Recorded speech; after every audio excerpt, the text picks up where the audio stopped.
My It's eyes behind the bush suck. over there. It was definitely on two legs. Yes, it was walking. Holy crap. Holy crap. Bigfoot has been a topic of fascination for years. Stories of a giant, human-like creature roaming the forests and mountains have spread across cultures and continents. Known by names like Sasquatch, Yeti, or the Wild Man, this mysterious being has captured imaginations. But is there any truth behind these tales? Let's dive into the evidence, from footprints to eyewitness accounts, and even claims of hidden proof. Eyewitness reports, a key piece of the puzzle. One of the strongest arguments for Bigfoot's existence comes from the thousands of people who claim to have seen it.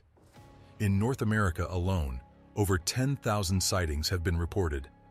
Most of these come from areas like the Pacific Northwest, the Appalachian Mountains, and regions around the Great Lakes. These aren't just stories from hikers or campers. Many accounts come from professionals like hunters, police officers, park rangers, and military personnel. Take, for example, the account shared by Dr. John Bindernagel, a wildlife biologist. He studied Sasquatch evidence for decades and described a hunter's experience in British Columbia, Canada. The hunter observed a large creature kneeling by a creek. It had broad shoulders, a pointed head, and dark, shaggy hair. The hunter was convinced it wasn't a bear or any other known animal. What the world? What is that? Oh, that's incredible. Another report came from Bob Strain, a retired firefighter, who saw something unusual in the Sierra Nevada mountains. From about 80 yards away, he noticed a tall figure covered in dark brown hair walking smoothly on two legs. It briefly turned its head before disappearing into the trees. Beyond visuals, people have reported strange sounds associated with Bigfoot. Ron Moorhead, a researcher, documented eerie noises in the Sierra Nevada mountains. These sounds resembled chatter or language, something unlike any animal he'd encountered. Law enforcement officers have also reported seeing and hearing unexplainable phenomena. One former sheriff in California shared an experience during a late-night patrol. He saw a large creature cross the road in front of his car. Its movements were so smooth and quick that he immediately ruled out the possibility of it being a person in a costume. The roots of Bigfoot lore, stories from the past. Bigfoot isn't a new idea. For centuries, Native American tribes across North America have shared tales of massive, hairy creatures living in forests and mountains. These beings, often called Sasquatch, were seen as part of their natural world. Their stories add a historical layer to the modern-day reports. Oh, there he goes.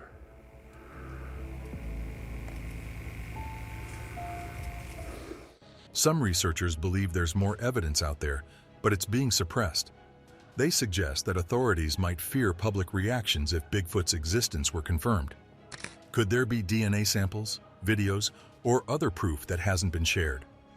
Whether you believe in Bigfoot or not, the sheer number of stories and pieces of evidence makes it a fascinating topic. From footprints and eyewitness accounts to mysterious sounds, the puzzle of Bigfoot continues to capture our curiosity. As we explore further, perhaps the truth is waiting just beyond the next forested ridge. Bigfoot has fascinated people worldwide for centuries. Tales of a massive, human-like creature living in harmony with nature have been shared across cultures. Known by various names such as Sasquatch, Yeti, or the Wild Man, these beings are often seen as protectors of the wilderness. Are these stories pure legend, or do they hold some truth? Let's examine the evidence, including reports from indigenous traditions and sightings from around the globe. Indigenous stories. For many Native American tribes, Sasquatch is more than a creature. It's a part of their heritage. In Salish and Shoshone cultures, and as Sequez among the Lummi people, these beings are described as guardians of nature who avoid human contact.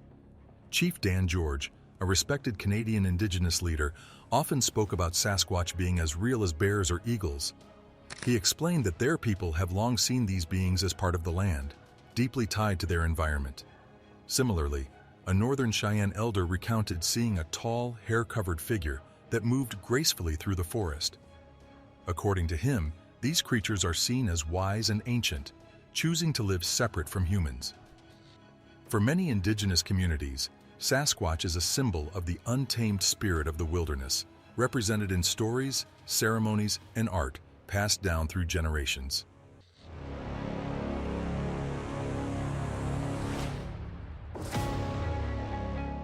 Global sightings. Bigfoot sightings aren't limited to North America. Similar creatures are reported worldwide, each with unique local names but strikingly similar descriptions. These accounts lend credibility to the idea of a widespread, undiscovered species. In the Himalayas, the Yeti, also known as the abominable snowman, is said to dwell in the snowy peaks of Nepal and Tibet. This creature, typically described as 6 to 10 feet tall and covered in gray or white fur, has fascinated adventurers for years. In 1951, Eric Shipton captured photographs of enormous footprints near Mount Everest, measuring 13 inches long, which continue to fuel speculation. Similarly, mountaineer Reinhold Messner described his own encounter during an expedition in 1986, when he observed a tall, dark figure that moved silently and seemed to blend effortlessly with its surroundings. He was particularly struck by its watchful and piercing eyes. In Australia, the yowie is said to inhabit the dense forests of Queensland and New South Wales. Witnesses often describe it as over 7 feet tall, with reddish-brown hair and an imposing presence. Dean Harrison, a leading yowie researcher, recounted an encounter where the creature stood observing him with an intelligence that seemed beyond ordinary animal behavior, leaving a deep impression. In Mongolia and Central Asia, the almas is a cryptid often compared to early human ancestors. Smaller in stature than other reported creatures, the almas is thought to resemble ancient hominins more than apes.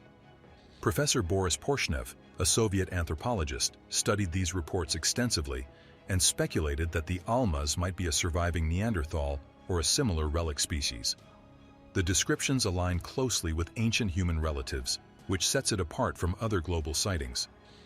Oh yeah, I see it Where? right there. Oh, there it is. Yeah, you're on it right now. Right there.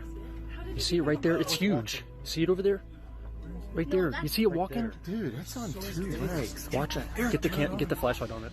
In South America, the Mapinguari is said to roam the Amazon rainforest. Descriptions vary, but it is generally depicted as a large, hairy creature with a distinct musky odor.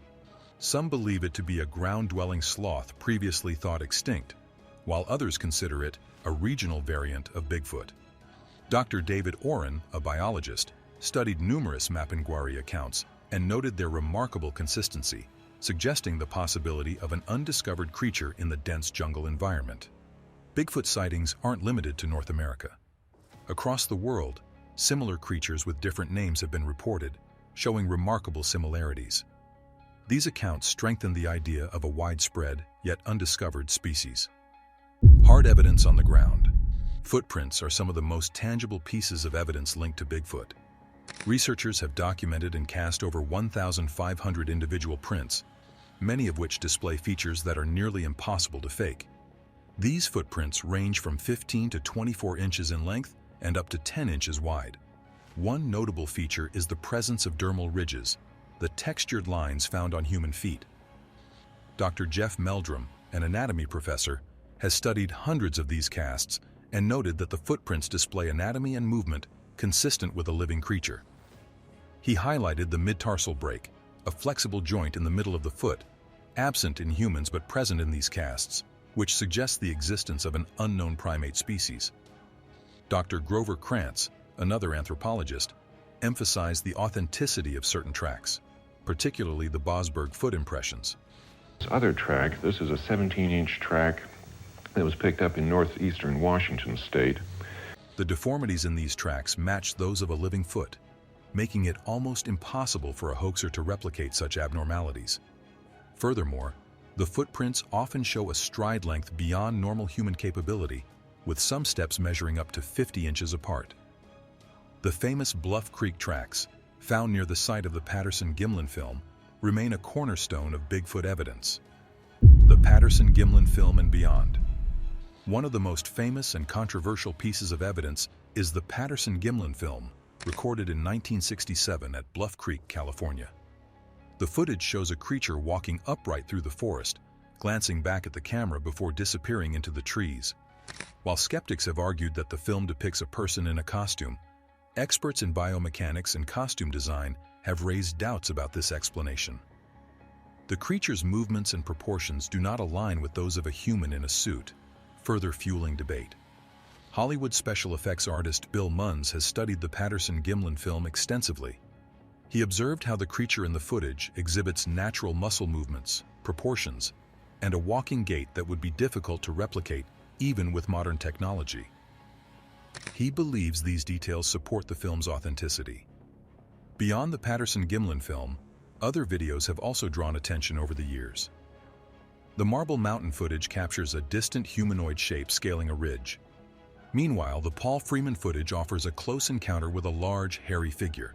Despite skepticism, these videos remain unexplained, further adding to the argument for Bigfoot's existence. Audio evidence.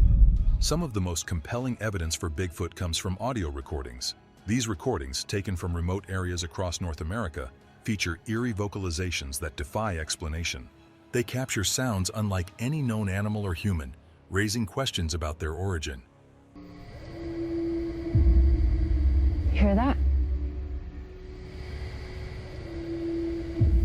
Oh my God. The Sierra Sounds.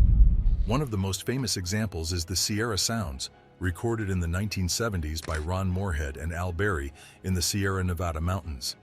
These recordings include guttural growls, whoops, and what experts believe might be linguistic patterns resembling a primitive language.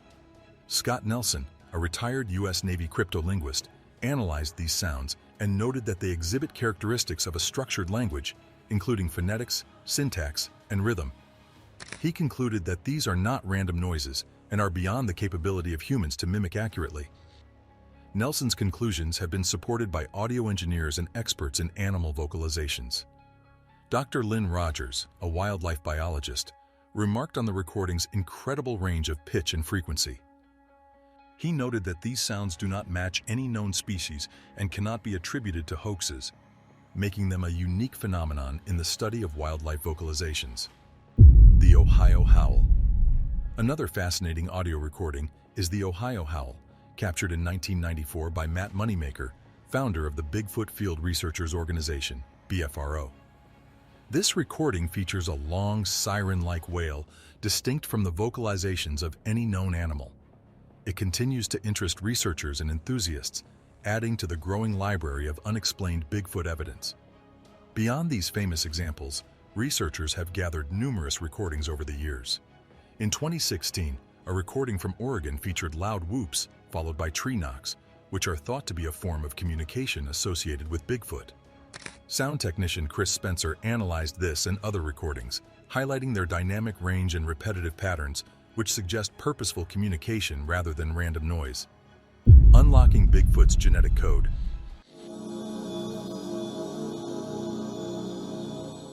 DNA studies have opened an interesting window into the Bigfoot mystery. Dr. Melba Ketchum, a geneticist, led one of the most detailed efforts by analyzing over 100 samples linked to Bigfoot. These included hair, blood, saliva, and tissue gathered from various locations in North America. The findings suggested the presence of an unknown primate species with hints of human ancestry, pointing to possible hybridization long ago. Though critics were quick to dismiss the findings as contamination or errors, some experts supported the study. Dr. Irina Scott, a geneticist, acknowledged the rigorous testing and emphasized that the anomalies in the DNA couldn't simply be explained away.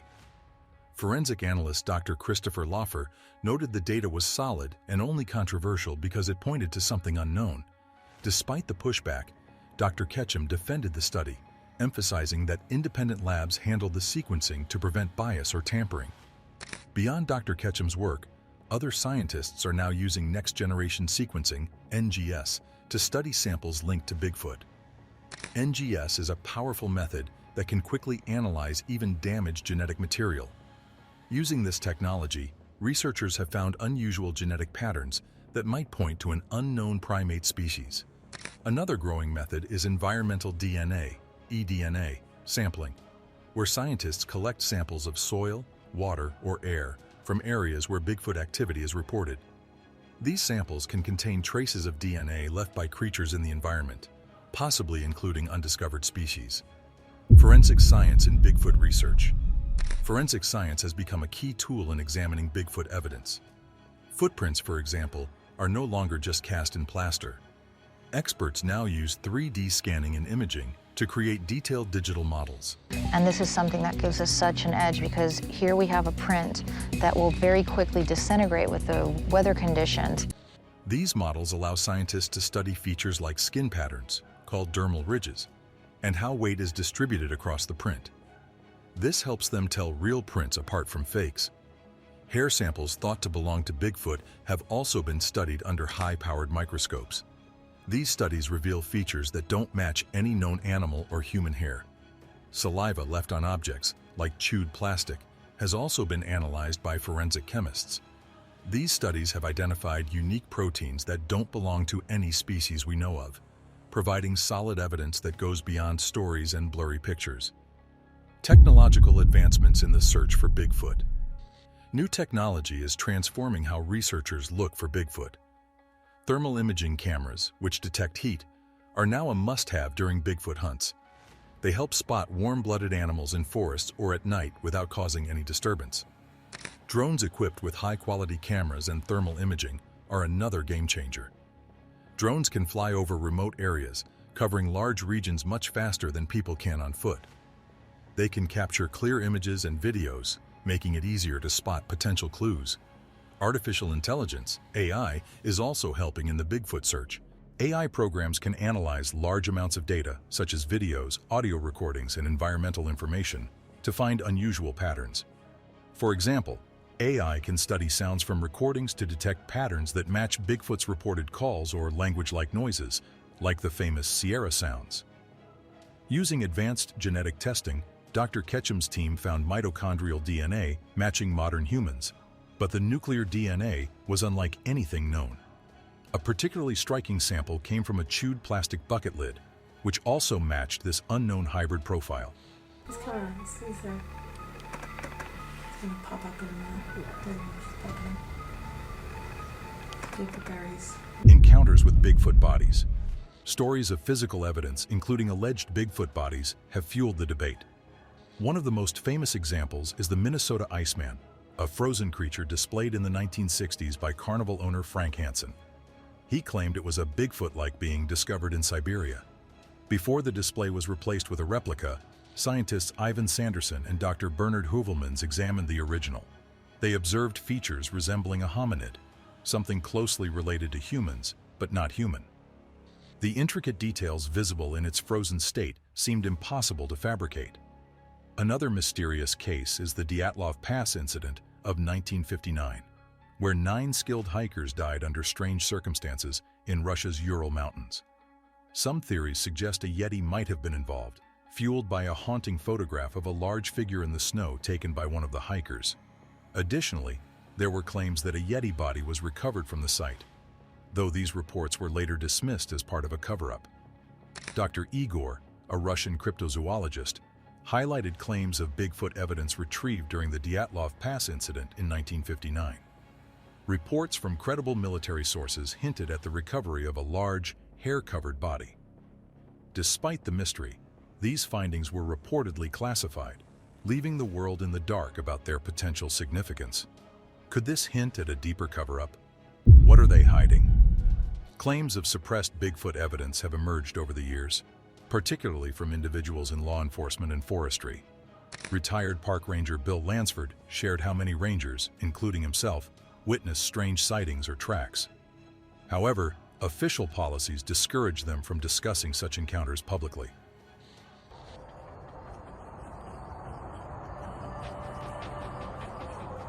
Oh my God. Oh my God. Former forest ranger Charles E. Howard echoed similar sentiments, recounting unexplained calls and sightings in the woods. Orders to remain silent were clear. The public, it seemed, wasn't ready for such revelations. David Paulides, a former law enforcement officer turned Bigfoot researcher, supported these claims. He noted how compelling evidence was often dismissed or ignored under direct orders from superiors. These instructions ensured the mystery of Bigfoot remained shrouded in secrecy.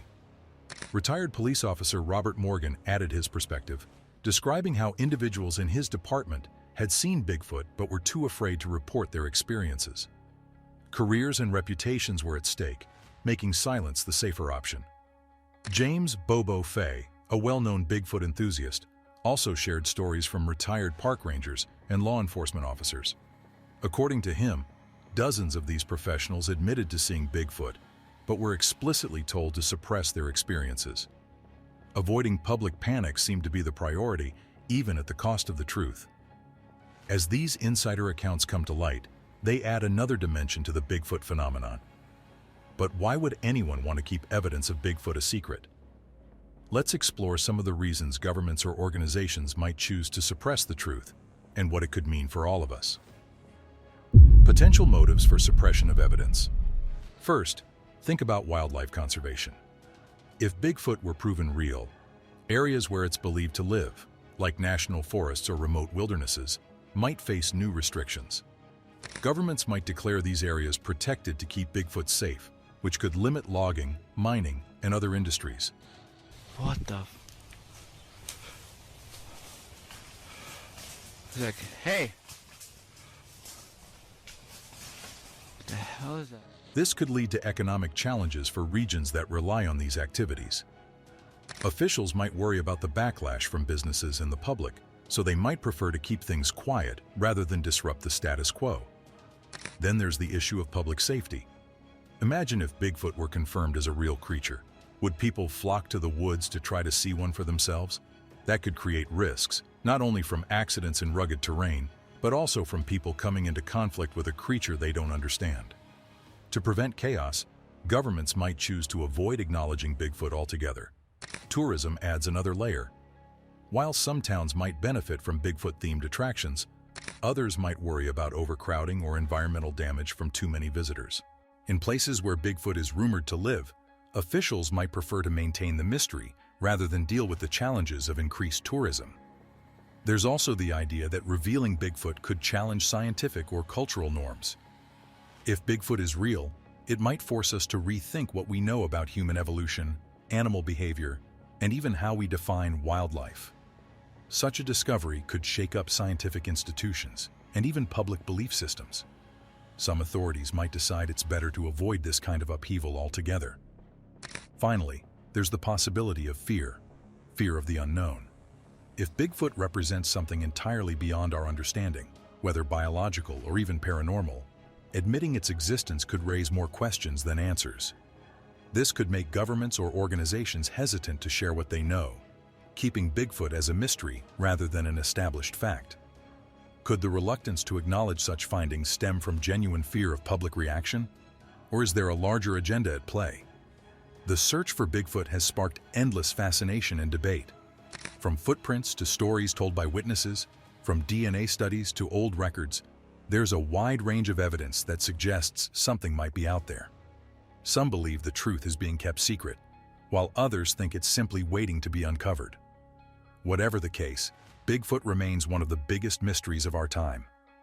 There's so much to consider, enough to make you wonder. Does all this evidence make a strong case, or is Bigfoot still just a legend?